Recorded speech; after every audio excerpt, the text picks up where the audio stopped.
ఎన్నికల పోలింగ్ హింసలో ఎవరి పాత్ర ఏంటో తేల్చే పనిలో సిట్ నిమగ్నమైంది. ఎఫ్ఐఆర్లు పరిశీలిస్తోంది.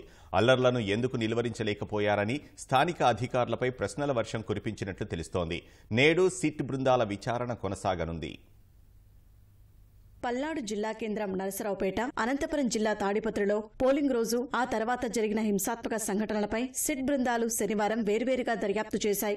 ఏసీపీ అదనపు ఎస్పీ సౌమ్యలత ఆధ్వర్యంలో 4 సభ్యుల సిట్ బృందం నరసరావుపేటలో అల్లర్లు జరిగిన మల్లమ్మ సెంటర్, గుంటూరు రోడ్డులోని వైకాపా ఎమ్మెల్యే గోపిరెడ్డి నివాసం వద్ద సంఘటనా స్థలాలను పరిశీలించింది. అనంతరం పల్నాడు రోడ్డులోని 2 టౌన్ పోలీస్ స్టేషన్ కు వెళ్లి ఎఫ్ఐఆర్లు అధ్యయనం చేసింది. ఈ సంఘటనలో ఏ వర్గాలు పాల్గొన్నాయి, ముందుగా రెచ్చగొట్టింది ఎవరు తదితర వివరాలను సభ్యులు తెలుసుకున్నారు. వీడియో ఫుటేజీలు పరిశీలించారు.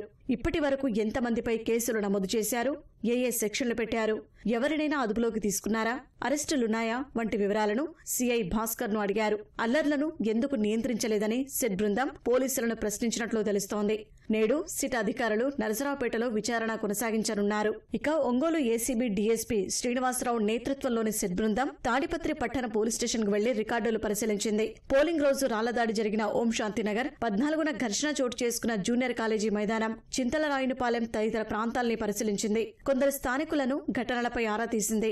సిట్ బృందం తాడిపత్రి చేరుకునే సమయానికి బాధితులెవరూ స్థానికంగా లేరు. పోలీసులు నిందితులతో పాటు బాధితులపైన కేసులు నమోదు చేశారు. సిట్ దర్యాప్తు సమయంలో బాధితులను తాడిపత్రిలో ఉండనీయకుండా బయటకు బలవంతంగా పంపించారనే ఆరోపణలున్నాయి.